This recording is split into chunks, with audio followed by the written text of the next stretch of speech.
Waarom doe ik wat ik doe? Wel, mijn passie is de mens. De mens in relatie tot zijn werk en zijn werkomgeving. Ik help mensen hun loopbaan opnieuw op te pakken. Ik vraag naar hinderlijke, belemmerende, remmende, frustrerende factoren.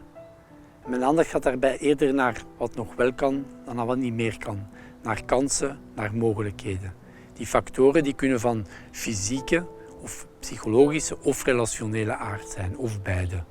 Door middel van loopbaanadvies, of door coaching, door training, zorg ik ervoor dat mensen nadien met plezier terug gaan werken. In dezelfde huidige job of in een nieuwe job.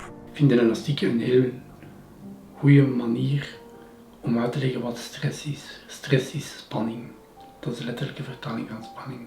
En stress is niet goed of niet slecht. Stress heeft zelfs positieve punten. Want zonder spanning, zonder stress, is er geen beweging. Het probleem is de chronische stress. Je kan stress hebben, je kan veel stress hebben. En voor het krakt, moet je al heel hard trekken. Het probleem is, als je dat zo houdt, na een tijd is die spanning weg. En heb je een lange koord die zwabbert, waar dat geen kracht meer in zit. Evengoed, als je geen stress hebt en je legt het in de zon, dan verduurt een elastiekje. Dan kan je het ook niet meer gebruiken. En dat is de reden waarom dat ik meestal een elastiekje bij mij heb om stress uit te leggen. Ben je ontslagen, dan heb je in sommige gevallen recht op outplacement. In eerste instantie starten we met het verwerken van het ontslag. Noem het een rouwproces. Vervolgens starten we met wat de kern van outplacement eigenlijk inhoudt. Dat is het zoeken naar uw nieuw loopbaandoel. En dat doen we door gesprekken met mezelf op basis van uw capaciteiten en vaardigheden, maar ook met anderen. Ik ga u zelf vragen met andere mensen te praten die jou kennen.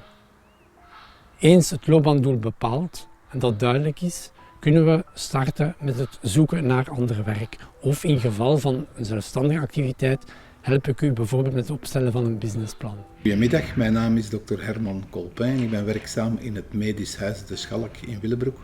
Het Medisch Huis is een multidisciplinair centrum waar wij samenwerken met huisartsen, specialisten, geneeskunde, maar ook huisartsgerelateerde randspecialismen zoals psychologen. En hij ondersteunt mensen met een probleem, werkgerelateerd vooral, of met werkloosheid enzovoort, mensen in de problemen. Hij gaat mee met patiënten tot bij de werkgever om zaken te bespreken, om uit te klaren enzovoort.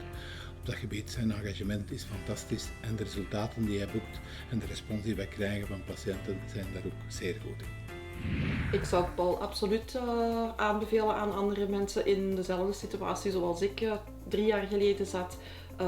Omdat ja, hij is de enige die er ooit in geslaagd is om mij echt te leren stilstaan en te durven kijken en vertrouwen op dat wat ik zelf belangrijk vond. En ik denk dat dat een eerste stap is die dan nodig is om alle andere stappen te kunnen zetten. Ik ben dokter Van Tulder.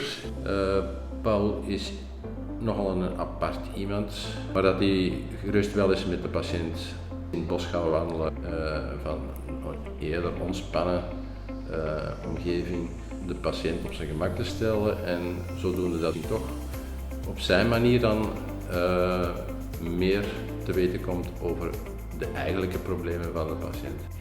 Ik ben Roger Renders, ik ben huisarts te Deurne. Ik zit in een huisartsenpraktijk met 4 artsen, met name de huisartspraktijk De Kouwelaar. Werk ik ook samen met Paul Dandijnen met heel mooie ervaringen. Wat zeker vast een meerwaarde is dat hij een mooie verslaggeving geeft wanneer hij de patiënt gezien heeft. En dat is voor ons dossier toch heel belangrijk in de verdere opvolging van de patiënt. Dat is ook belangrijk voor de patiënt omdat hij dan toch bepaalde gegevens op papier heeft waarbij hij naar de nodige instanties kan gaan.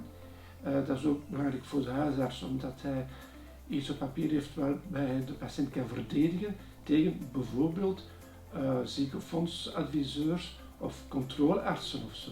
Paul en ik werken al, laten we zeggen, een jaar of 5 samen.